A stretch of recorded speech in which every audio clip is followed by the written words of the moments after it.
ವಿದ್ಯುತ್ ಟ್ರಾನ್ಸ್ಫಾರ್ಮ್ ಹೇರಿ ಕುಳಿತ ಆಸಾಮಿ. ಬೆಸ್ಕಾಂಗೆ ತಲೆನೋವಾದ ಹುಚ್ಚರು. ವಿದ್ಯುತ್ ಟ್ರಾನ್ಸ್ಫಾರ್ಮ್ ಏರಿ ವ್ಯಕ್ತಿಯೊಬ್ಬ ಹುಚ್ಚಾಟ ಮಾಡಿದ ಘಟನೆ ತುಮಕೂರು ಜಿಲ್ಲೆಯ ತಿಪಟೂರು ತಾಲೂಕಿನ ಸಾರ್ತುವಳ್ಳಿ ನೆಲಗೊಂಡಹಳ್ಳಿಯಲ್ಲಿ ನಡೆದಿದೆ. ಚಿಕ್ಕನಾಯಕನಹಳ್ಳಿ ತಾಲೂಕು ಲಕ್ಕುವನಹಳ್ಳಿ ಗ್ರಾಮದ ಬಸವರಾಜ್ ಎಂಬಾತನಿಂದ ಹುಚ್ಚಾಟವನ್ನು ನಡೆಸಲಾಗಿದೆ.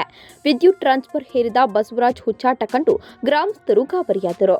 ಕೆಳಗಿಳಿಯುವಂತೆ ಹೇಳಿದರೂ ಕೂಡ ಇಳಿಯದೆ ಹುಚ್ಚಾಟ ಮುಂದುವರೆಸಿದ್ದಾನೆ ಆಸಾಮಿ. ಬಳಿಕ ಸ್ಥಳೀಯರು ಬೆಸ್ಕಾಂ ಪೊಲೀಸ್ ಠಾಣೆಗೆ ಕರೆ ಮಾಡಿ ಮಾಹಿತಿಯನ್ನ ನೀಡಿದ್ದಾರೆ.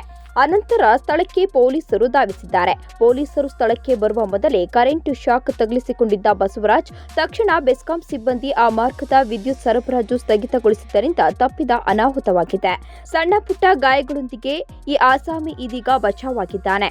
ಟ್ರಾನ್ಸ್ಫಾರ್ಮ್ನಲ್ಲಿ ಸಿಲುಕಿ ನರಳಾಡುತ್ತಿದ್ದ ವ್ಯಕ್ತಿಯನ್ನ ಬೆಸ್ಕಾಂ ಅಧಿಕಾರಿಗಳು ಇದೀಗ ರಕ್ಷಿಸಿದ್ದಾರೆ. ಬಳಿಕ 108 ಆಂಬ್ಯುಲೆನ್ಸ್ ಮೂಲಕ ಚಿಕಿತ್ಸೆಗೆ ಗಾಯಾಳುವನ್ನ ತಿಪಟೂರು ಸಾರ್ವಜನಿಕ ಆಸ್ಪತ್ರೆಗೆ ರವಾನಿಸಲಾಗಿದೆ. ಹೊನ್ನವಳ್ಳಿ ಪೊಲೀಸರು ಹಾಗೂ ಬೆಸ್ಕಾಂ ಇಲಾಖೆಯವರ ಸಮಯ ಪ್ರಜ್ಞೆಯಿಂದ ಈ ಬಾರಿ ಅನಾಹುತವೊಂದು ತಪ್ಪಿದೆ ಎನ್ನಲಾಗ್ತಾ ಇದೆ.